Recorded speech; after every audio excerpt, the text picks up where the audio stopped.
All right, hello everyone from the Golf Clash community here. We are back and I wanted to do another tutorial for you guys. This will focus on, I'm on my rookie account right now. I just opened this back up. Forgot that I was logged in, so let me just switch to my Facebook real quick. Get back in my usual.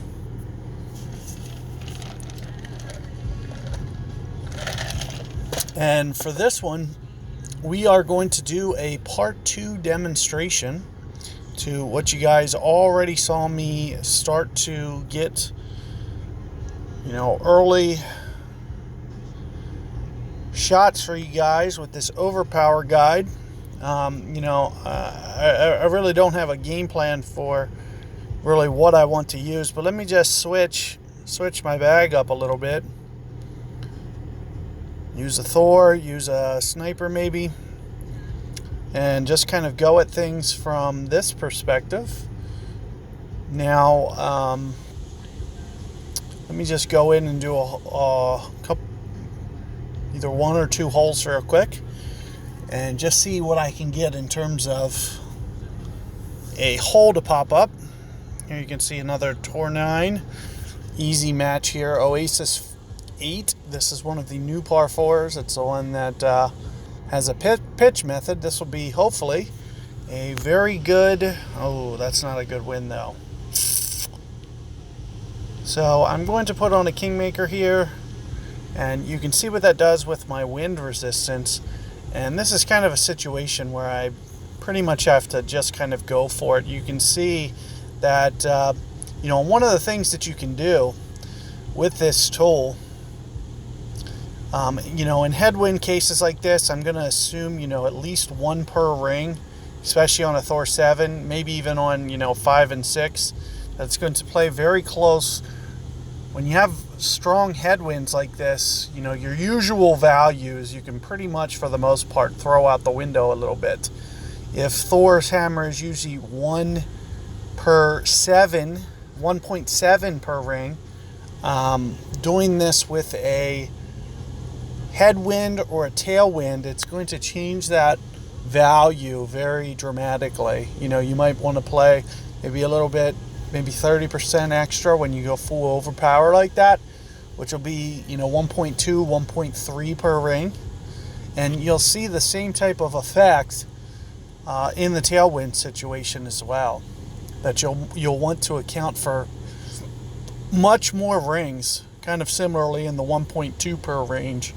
So just something to think about when you are setting up your shots. But there you can see a full overpower.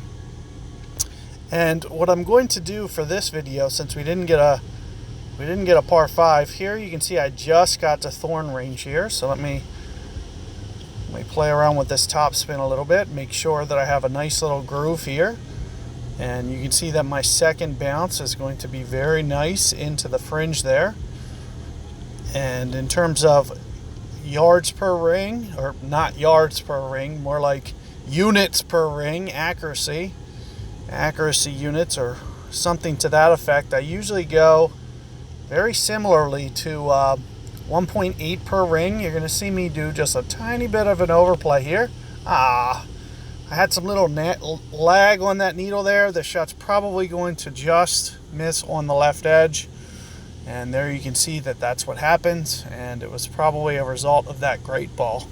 Otherwise, that would have probably been in. But that's probably going to work out best. We'll see how my opponent does here. I was hoping to maybe get to a shootout, maybe even try to set up, a wood chance where I can go into overpower. If this would have had, a better view to the hole, I would have just laid up to sniper range. But I do just want to briefly touch on a couple things. You can see what I did with my overpower. So one of the things that I do want to show you guys is one of the extra functions for this overpower tool that we have. Just things that you wouldn't usually think about. There's more data in there than meets the eye, and it might take a while for us to actually get all like ring sheets for you guys, because there's just more important priorities, especially with all the data actually being there in the tool itself. So what I'm going to do is I'm going to I can't even use the emojis. I've hit the button 4 times now. There it goes. So here you can see it is going to be a sniper situation, but there's really no way I can do this with Overpower, unfortunately. But what I'll usually do for this hole is just a tiny overcorrection method. And of course, that's assuming that that's going to be a possibility. So what I'll usually do here is maybe about max club here, and you're going to see me go at least max club into headwinds. Here you're going to see me even go beyond max club.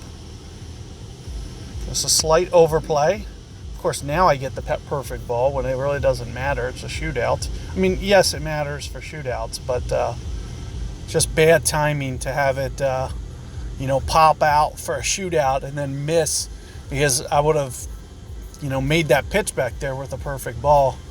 And my needle had, some of the holes, it seems like the graphics kind of get in the way of the lag a little bit, because it's certainly not my phone, because when we get to certain other holes, the needle's much more fluid. But there's just the, very similar holes. That's one of them where I just get a slow needle. So you'll see me delay a little bit, and then sometimes you'll see, that animation change results in a great ball. And then sometimes if I use my normal timing for the release, you'll see it release early. Sorry, Arthur, can't play right now. Working through a guide here. And let me see, before I get too much on my plate here, let me go out and we'll take a look at Ian's site real quick.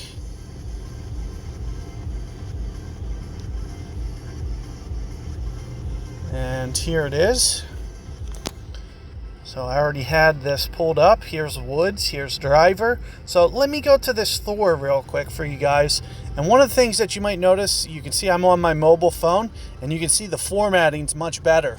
So we already have an edit in place, so that's one of the biggest changes that you'll see from my initial video, if you guys watch the part 1 and the part 2. Only a few days later, we already have, this working a little bit better here in terms of being able to see a nice visual. So let me just go over something real quick. I'm going to set up my situation where I had a Thor's hammer, level 7, power 3 ball. So let me go and pull this needle all the way back. This is very close to what I did for my shot. And here you can see this added 16.3 yards of extra distance, and you can see a max ring number of 6.4. So if, for instance, we went max power 6.4 rings, that would mean that half power is going to be 3.2 rings. So let me go to that half power spot so you can see visually what it looks like. And let me zoom in on this needle a little bit. And you can also look at the positioning. So look how this looks inside the shot circle. So you could almost start to memorize this as a critical point for you guys to be using. Because universally, across all clubs, this is always going to be your half power shot. No matter what. The only thing that might change is the rings. So for instance, I'll show you that. But let me just go to a quarter club now. So let me zoom back out here real quick. And I'm going to go to 1.6 rings here. So 1.6 rings. So here is a quarter.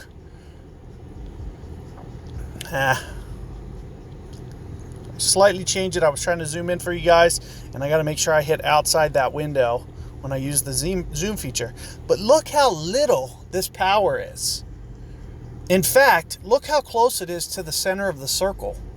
So that just shows you in terms of overpower, because some of you guys, you'll play your normal shots like this and you'll just say, oh, let me add just a little bit of power. It's not necessarily a little bit of power. This is 4 yards of power right here.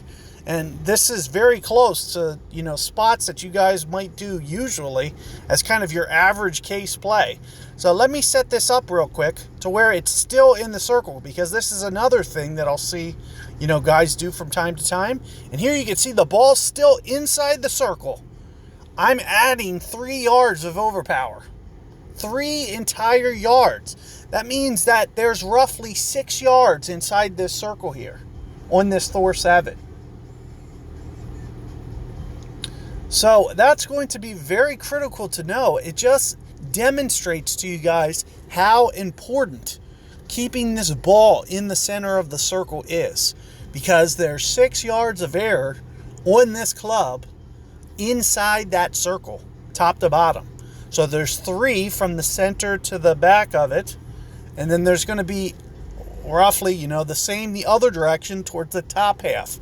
So one of the things that a lot of you guys do, especially with your pitches, is you'll put it all over the place inside the circle. And you can see that you just don't have the precision when you do that. This is, 3 yards difference.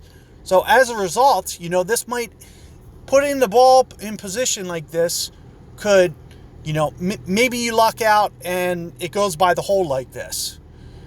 But at the same time, this might be a result as to, why did this just happen? And I went, 5 yards long, for instance, and you can't figure out why the ball didn't stop. It's because you have, looking at this, 3 yards of overpower, plus you were only 2 yards, maybe 2 yards, roughly 2 yards long on your actual aim. So just things to consider that's going to be useful for you guys. And keep in mind, using kind of like a mirror image, if I was to basically, rotate that ball to the top half, that's going to be a negative 3 yards, for instance. It's going to be like 3 yards of underpower. So there's 6 total yards inside that circle there with this club. And let me go to another key value. If you guys remember, my half was 3.2. My full was 4.6 or 4.8, sorry. So let me go to the midpoint here, 4.8. Let's just look at another critical value here for you guys. So here you can see the color of the needle. You can see the positioning of where the ball is in relation. And this is exactly, a 3/4 power shot. So this is just something that you can use as kind of key values. And if you guys want to make your own charts temporarily, while we don't have them set up for you guys, I'm assuming we'll eventually get this data in here for you guys. It's just not a huge priority right now because of all the changes that we're still going to do to this tool. We're going to get this left. We're going to get this left pane in the instance where, the club on the right and the club on the left are working together and you want to mimic the shots. We're going to have it, build in a function to where as you move the left, as soon as you get, some overlappage of the two clubs, they're going to move in unison together. So that's one of, the features to look forward to as one of the, big priority issues that we're going to go about adding, as well as wind and ball types.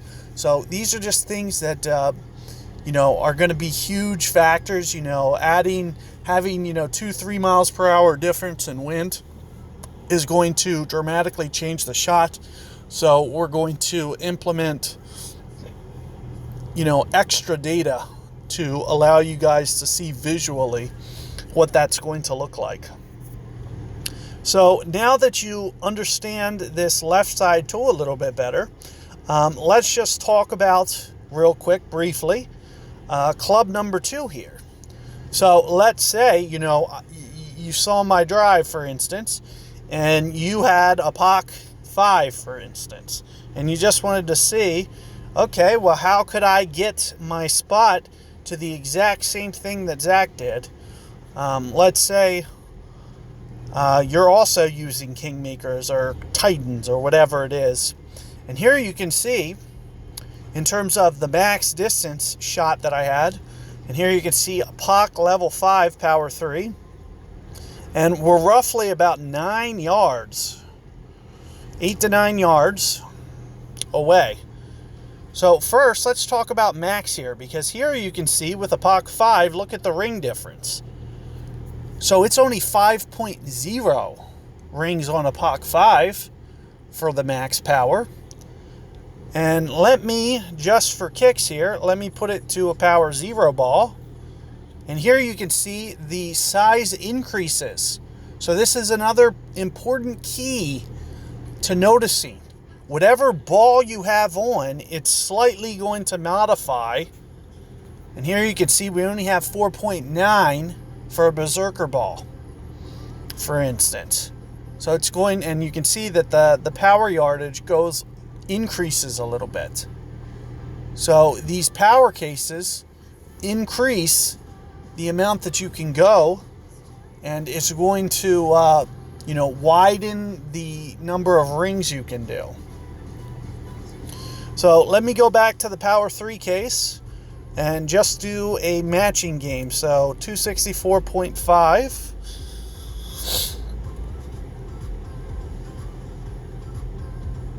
So you just got to get it, relatively close. This will do it for, if you needed to replicate this shot, you can see this is going to be roughly, almost exact half power. So a half power, and, this is going to have that same critical type value that I just mentioned, from the other side. I showed you specifically what half power looks like. It's going to universally look, it's one of those things that you can either take a screenshot of it and just always keep with you, and just something to be thinking about, if you need to say, and also knowing how many rings that is. We mentioned for this ball that it was going to be 2.5, so you can see I'm a little bit just slightly modified from that because it's only 2.4 rings. But you can see that the full max power here in this case was 5 rings, so I'm right around the half power mark for an equivalent shot for an POC 5. So you can see these balls are going to play out quite similarly. So if you had that club and you had that same win scenario and you wanted to kind of replicate my drive, this is the data that you will be using as your tool. And where this is going to be huge is in the tournaments. So what I'm going to do for you guys, starting on Monday, I'm going to play the hole outright, and then afterwards, just so you guys can start to learn this tool a little bit better, at the end, if you guys want to hang around and you want to watch, the supplemental stuff, I'm going to, tweak these numbers and just kind of give you brief demos for each of the holes where I'm going into overpower, just so you can get a sense of, how it's working. And how, if you guys are bringing different clubs, what you're going to want to do in order to replicate that. So here you can see, there's a nice little demonstration there. Let's see if I can go grab one more hole real quick for you guys. Do just another supplemental. But here you can see basically, the way that it's working right now on the site for you guys. And if you guys don't know how to find that, you can go to Golf Clash Notebook. You just go there like normal. And there's tabs at the top. If you type the tab that says Tools, it's going to take you to the Overpower tool. It's about 3 down. There's some other things in there, but it's going to be the Overpower calculator. And let me see if I can't jump in one more Tour 9 here. Let me just switch clubs just so we can, start to set up a different model as well. See if I can't get a wood shot. I'll try to intentionally, we don't know how this is going to go. I'm about to just drop from this Wi-Fi. So you can see my Wi-Fi's a little bad signal right now. I'm a little far from the source. but doing the best that I can. And actually, this is going to be a wonderful, we couldn't have got a better hole. So this is going to be awesome, because both of these shots require overpower, and the second shot can also be, and here you can see we're going to be able to go relatively full here with how we do this. Oh no, I hope I can touch that spin. There it is. So I'm going to back off the top spin a bit, get this right around there, and we're going to aim for here with a relatively full shot, and I'm going to go roughly 6 some rings. Use a lot of phone curl, mostly full power. I am just coming in just slightly, so we will make a mental note of that for when I actually go to the builder here. But let's see how this plays out. It looks like I'm just going to creep onto the fairway. That's all I was trying to do, keep it out of the sand, use kind of my max curl, and just let that side spin do most of the work there. And here you can see that it barely creeps on, and for most normal winds, situations, we're gonna also have the opportunity to hit a mid overpower shot. So this hole was an absolute perfect situation, so to speak, so we can actually see this in action. 2 really great shots. Now the only thing we got to hope for is a decent wind, and that's not a decent wind. So we're almost going to have to, we're basically with that wind forced to pretty much go full, unfortunately. But you can see that what I would normally do is I'd say, okay, well, I need to go, let's just say, make note of this and come back to this spot in the video. So here you can see it's roughly 6 yards into overpower, and you can kind of see how that's playing out. So, or 6 rings into power. Let me be a little bit more precise with that, and that's what we'll build when we go back to the site. But in this case, in this situation, because the wind's so crappy, I'm just going to have to go full here. So let me do that real quick, and hopefully hit the very tip of that fairway. There you can see it just creeping up and getting over there as best as possible. You can see without the landscape, we're unable to get it over towards the hole, but all things considered, especially into a headwind, that's going to be a game changer, which gives me the opportunity to potentially take this hole outright when you can execute the drive like that. But do make note of what I mentioned about the 6 rings though there. Had we had a normal wind, here's how this tool is going to be so useful, because what's going to happen is you're going to play the hole on Monday, for example, in the tournament, and there you can see my opponent, having a little bit of trouble here. So let me just pop this in, because I don't know if they, they might end up doing that again. Otherwise, I might, let them go to shootout, but I don't know how many times they're going to sit back here and have bad wind and just keep trying to go for it. In fact, they bailed anyway. But in any regard, this is exactly the scenario. So I'm really glad we got this. This is an excellent hole for this tutorial. I couldn't have asked for a better situation. The only way this could have been improved is if we had a normal wind and I didn't have to go full there. So keep in mind, wind is going to be just as crucial of a factor. But let me go back to this builder here. And one of the other features that we added, you can see that the drivers and woods are now separated by a button. So this is how it's going to be working for, a temporary period of time. When I click woods, you also see that the frames, reset every time you switch the club. So that's another feature that's a little bit different from the video that you saw. But let me just go to the sniper real quick. And of course, I had a level 10. I had a power 3 ball. And let's just set this to 6 rings. So if I would have been able to do my normal case, let's just say, just to be safe anyway, 6 here at the 6 ring shot, had I had a normal wind and would have been able to hit this shot, here's what the power looks like for 6 rings on a sniper.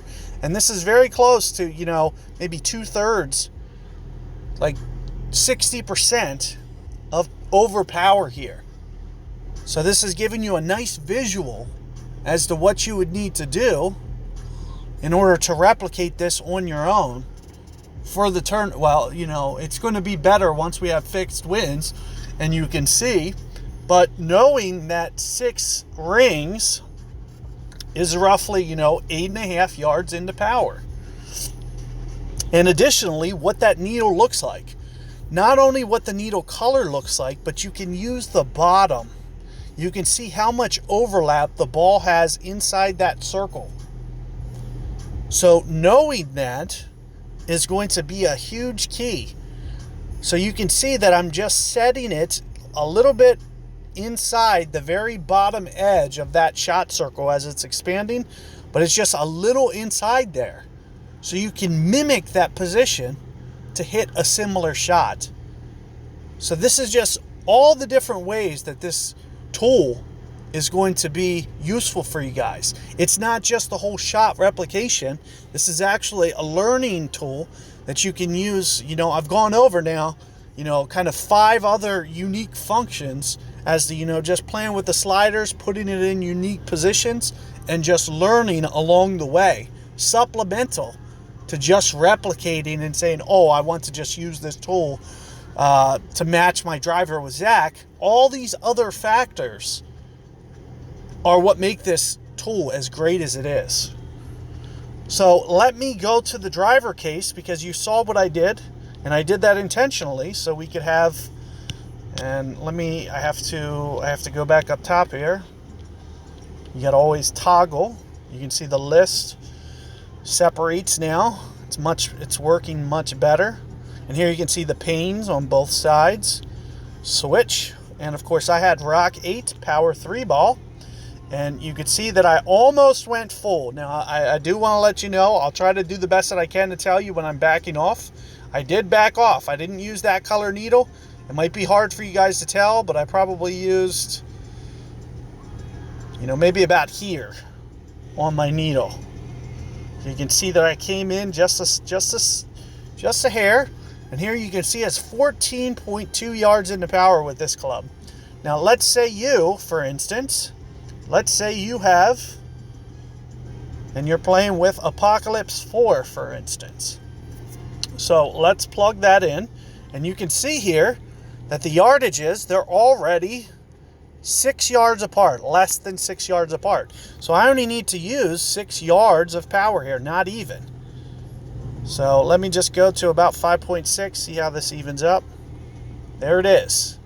So here you can see the needle color. You can see inside, you can use this circle as a guide. So you can see that I have the ball kind of positioned almost in the middle of the bottom of that circle there. You know, halfway in through the top and the bottom of it. And then here's the only issue is I used curl for my shot. So if you needed to replicate this, you're going to really have to use the needle color in this situation, because I used full phone curl, which means I pulled it straight over to the right. So more importantly than anything, you got to focus on this color I'm at. So you can kind of see what it looks like on that scale there. And there you can see it on the needle. You need to replicate this color of the needle. And you can see as I darken, you know, it kind of gets darker. And the same thing happens when you use curl. So you can kind of see the yellow tint to it. And what you'll do is you'll just slide that over to the right as far as possible, making sure that the color stays the same. So you might not be able to pull straight over. You might have to play around with it a little bit, but just work on matching up that color, because that's going to be the true power indicator. Not just necessarily going straight over in a 90-degree angle. That's not going to be the key. The key is going to be matching up the color when you have to use curl. So that is going to be, you know, and one of the biggest things, you know, you always want to, whenever you're using curl, you can see here's a white needle here.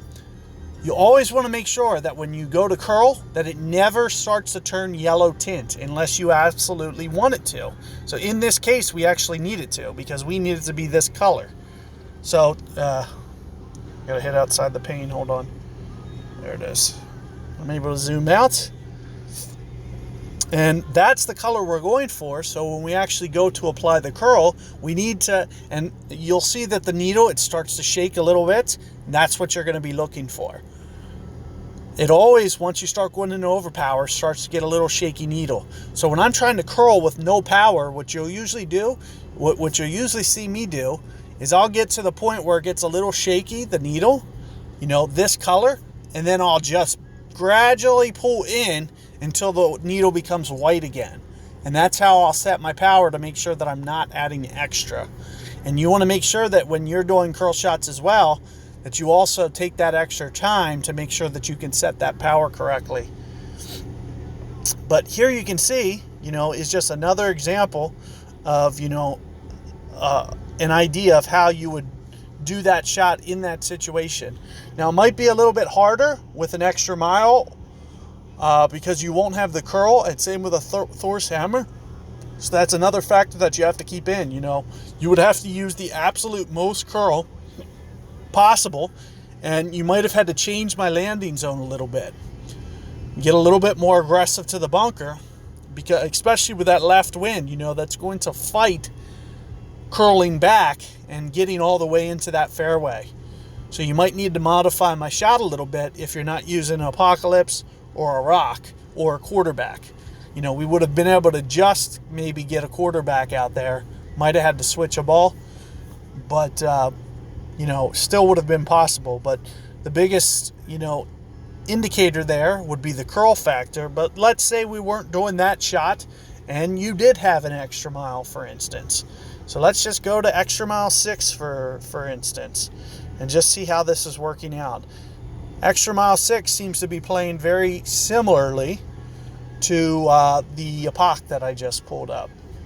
So let me just switch this a little bit just so we can play around with the numbers. Let's say you were using extra mile and a katana in that situation, or not just necessarily in that situation, but you wanted to replicate my rock shot with a power 2 ball, for instance. And here you can see we're about, you know, 10.4 yards off. So what you'll see me do here is I'll zoom in and start to pull down on the ball. And I said I needed, what, 10.4 yards? This should do it. 10.5 yards. And here you can see we are 2 rings on an extra mile. So, and another thing that you can do, you can pull all the way down. If you need to see exactly what extra mile is going to be, you can figure out what the 100% number is, and then you can divide it by 2. That'll give you the 50% power. But here you can see visually what it looks like, and you can see that the ball's almost to the very back bottom of that shot circle. So you can see it's almost about to tip out of there. So keeping that fact in mind is going to help you establish an alternate way to viewing the color of the needle. So you're also going to be able to use that ball feature, the shot circle at the bottom there, to figure out how the ball is in relation to that. And here you can see, like I mentioned, you know, this is 2 rings of power. So another thing that you can do visually when you're setting up your shot is you can actually look at the ring position and say, okay, well, this is landing 2 rings north of my max OP line. So right where you see the max setup, you could say, okay, well, this color needle is landing this extra distance. And keep in mind that this is going to be for all situations. So learning your club inside and out with this tool, you know, the only other factor that's ever going to come into play is the wind. But this will give you a nice general understanding. The more that you play around with your club, you can see the way that I'm using the tool is far different than the way that you'll be using it, because you'll always be using the same driver for the most part. I'm messing around with every driver. I'm putting in all these different scenarios for you guys. You guys aren't going to need to do that. You're going to be able to learn and use these values because they're always going to be the same. For power 2 balls, for instance. So with a power 2 ball, you can see max is 16.2 yards, and rings is going to be 3.2. So 3.2 rings with a power 2 ball. And if I was to switch this out, here, let's go to power 4 ball. It looks like it stays the same for extra mile because the rings are so circular. But here you can see that it actually finally starts to get a little bit smaller. It's only 3.1 rings for a power 5 ball. So you're going to see those slightly modified numbers. And here's the reason that that's happening. It's because the farther you get, the bigger the rings become.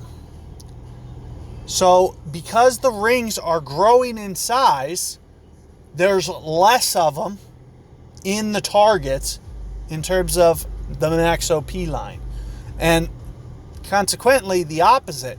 If I pull in from max distance line, the rings are going to get smaller.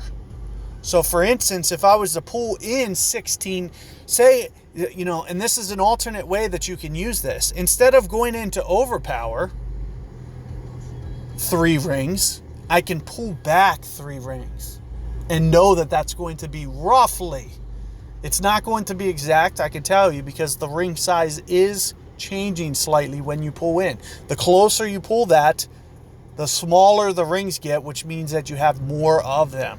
In the case of extra mile here, it's going to be very fractionally small. It's only going to change about 1/10 of a ring size because accuracy is so low and it just, you know, has such a big target. But, you know, do keep in mind all these little tips and tricks that I'm teaching you guys, as this is going to be, you know, basically a part 2 overview of kind of where we stand. Do keep in mind, you know, we have several updates coming for you guys. You know, I'd be looking kind of about 2 weeks down the road. You know, hopefully we can implement something else for the next tournament that they put out. So in 2 weeks period of time, that's when I'd be looking for us to have a new update for you guys to include one of those other variables that I touched on at the beginning of this video. So, you know, good luck with playing around with this slider for the weekend. And as I mentioned, you know, if you want to tune in for a little supplemental content, anytime I'm going to do guides on Monday for you guys. And anytime we have an overpower situation, after I play the hole, I'm going to come directly to the site and we're going to talk a little bit more about using the functionality of this for your shots. So good luck with playing around with this tool. Hope you guys found this video helpful. If you did, you know, feel free to share it. We really want to get this out to as many people as possible because this is just in my opinion, this is one of the best things, tools available right now that we have as an aid, a learning aid. And, you know, really watching this video is going to demonstrate to you all the ways that we're going to be able to use this. And the better this tool comes and the more people we get it to, the more you guys are going to improve. And that's what we want to see happen. So do feel free to share this, you know, hit the thumbs up button if you like it. And if you have not yet already done so, feel free to subscribe as well. Good luck, guys, and catch you guys on Monday for the tournament. Good luck.